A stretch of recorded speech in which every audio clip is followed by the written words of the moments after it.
নমস্কার বন্ধুরা, তোমরা সবাই কেমন আছো? আশা করি তোমরা সবাই ভালো আছো। মৌসুমি রেসেল থেকে মৌসুমি, আমিও ভালো আছি। আজকে আমি তোমাদের মাছের ডিমের একটা রেসিপি করে দেখাবো। মাছের ডিমটাকে ভালো করে আমি সব কিছু মশলা দিয়ে, মশলাগুলো আমি তোমাদের দেখিয়ে দিচ্ছি। দেখো, এখানে আমি লঙ্কা, পেঁয়াজ, রসুন পেস্ট নিয়েছি, আর এখানে লঙ্কা কুচিয়ে নিয়েছি, কিছুটা পেঁয়াজ কুচিয়ে নিয়েছি। আর কি মশলা দিচ্ছি দেখো, এখানে আছে হলুদের গুঁড়ো, লঙ্কার গুঁড়ো, জিরের গুঁড়ো, ধনের গুঁড়ো, আর হচ্ছে নুন। এগুলো সব কিছু আমি একবারে মেখে বড়ার মতন ভেজে নেবো, সেটাও আমি তোমাদের দেখিয়ে দিচ্ছি। আর এখানে রয়েছে আলু। আমি আলু দিয়েই আজকে মাছের ডিমের ঝোল বা ঝাল করে দেখাবো, ঝালই করে দেখাবো। চলো, মাছের ডিমগুলো ভালো করে আমি মেখে, দেখো আমি ভালোভাবে মেখে নিয়েছি। দেখেছো, আমি কিন্তু বেসন ব্যবহার করিনি, আমি পেঁয়াজ রসুন সব মশলা টশলা দিয়ে ভালো করে আমি মেখে নিয়েছি। এবার আমি এগুলো বড়া, দেখো তেলটা গরম হয়ে গেছে। আমি যে মাছের ডিমটা মেখে রেখেছিলাম সেগুলো আমি বড়ার মতন চামচের সাহায্যে বড়াগুলো কিন্তু আমি ভেজে নিয়েছি। এবার বড়াগুলো তুলে নিয়ে বাকি বড়াগুলো আমি, দেখো সব বড়াগুলো আমি ভেজে এই বাটির মধ্যে তুলে নিয়েছি। দেখেছো, এবার কি ফোড়ন দিচ্ছে দেখো, পেঁয়াজ কুচি, তেজপাতা, দারচিনি, লবঙ্গ, এলাচ। দেখো তেলটা একটু নিয়েছিলাম, বড়া ভাজার পরে একটু তেল নিয়েছি, গরম হয়ে গেছে। দেখো এই যে আলুগুলো আমি ডুমো ডুমো করে কেটে রেখেছি, সেই আলুগুলো আমি কিন্তু দিয়ে দিলাম। এবার দিয়ে ভালো করে আমি মিশিয়ে নিই। দেখো কি শুকনো মশলা নিয়েছি, রোজই তোমাদের দেখাই। যাই হোক, ধনের গুঁড়ো, জিরের গুঁড়ো, হলুদের গুঁড়ো, নুন আর লঙ্কার গুঁড়ো আমি একটা পেস্ট রেডি করে রাখবো। আর এখানে নিয়েছি রসুন, আদা, লঙ্কা, পেঁয়াজ পেস্ট, আর একটা মিডিয়াম সাইজের টমেটো নিয়েছি। এখানে দেখো আলুগুলো ভাজা হয়ে গেছে, আমি মশলাগুলো দিয়ে দিলাম।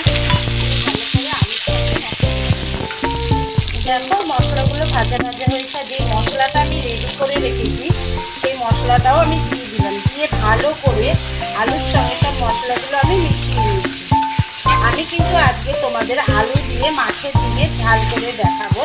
আমি যেভাবে করবো তোমরাও অবশ্যই এইভাবে করে কমেন্ট বক্সে কমেন্ট করবে, শেয়ার করবে, লাইক করবে, অবশ্যই সাবস্ক্রাইব করবে। এটা হচ্ছে ইউটিউবে মৌসুমি রেসিপি, ফেসবুক পেজে তোমরা লাইক করবে, কমেন্ট করবে, শেয়ার করবে, আর অবশ্যই পেজটাকে ফলো করবে। দেখো তোমাদের সঙ্গে কথা বলতে বলতে কিন্তু আমি মশলাগুলো একদম কষে এসে, দেখেছো? দেখো মশলাগুলো একদম ভাজা হয়ে গেছে। এবার আমি উষ্ণ গরম জল দিয়ে দিলাম। উষ্ণ গরম জল দিয়ে ভালো করে আমি ঝোলের সঙ্গে আলু, দেখো ঝোলটা ফুটে উঠেছে, দেখেছো? আলুটাও অনেকটা সিদ্ধ হয়ে গেছে। আমি যে মাছের ডিমের বড়াটা রেডি করে রেখেছিলাম সেই মাছের ডিমের বড়াটাও আমি ঝোলের মধ্যে দিয়ে ভালো করে আমি ঝোল আর আলুর সঙ্গে মাছের ডিমের বড়াটা মিশিয়ে নিচ্ছি। আমি কিন্তু আজকে তোমাদের আলু দিয়ে মাছের ডিমের ঝাল করে দেখালাম। দেখো আমি যেভাবে করেছি তোমরা অবশ্যই এইভাবে করবে, কমেন্টস বক্সে কমেন্টস করবে, শেয়ার করবে, লাইক করবে, অবশ্যই সাবস্ক্রাইব করবে ইউটিউবে। আর Facebook page like comment share অবশ্যই চাই, বেশি করে শেয়ার করবে, লাইক করবে, কমেন্টস করবে, আর শেয়ারটা কিন্তু অবশ্যই বেশি করবে। দেখো আমি ঢাকনা দিয়ে দিলাম। 5 মিনিট পর ঢাকনাটা তুলে আমি ঢাকনা দিয়ে দিলাম। 5 মিনিট পর ঢাকনাটা তুলে তোমাদের দেখাচ্ছি।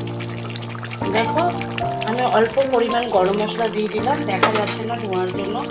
গরম মশলাটা দিয়ে ভালো করে আমি মিশিয়ে নিলাম, গ্যাসটা অফ করে দিলাম। ভালো করে আমি ডিম আর আলুর সঙ্গে মিশিয়ে নিয়েছি, দেখেছো? ধোঁয়ার জন্য দেখা যাচ্ছে না। ঠান্ডা হলে আমি পরিবেশন করে তোমাদের দেখাচ্ছি। পরিবেশন করে নিয়েছি, দেখেছো? কালারটা কিন্তু অসাধারণ এসছে। আমি একদম ঘরোয়া মশলা দিয়ে কিন্তু আছে মাছের ডিমের ঝালটা তোমাদের করে দেখালাম।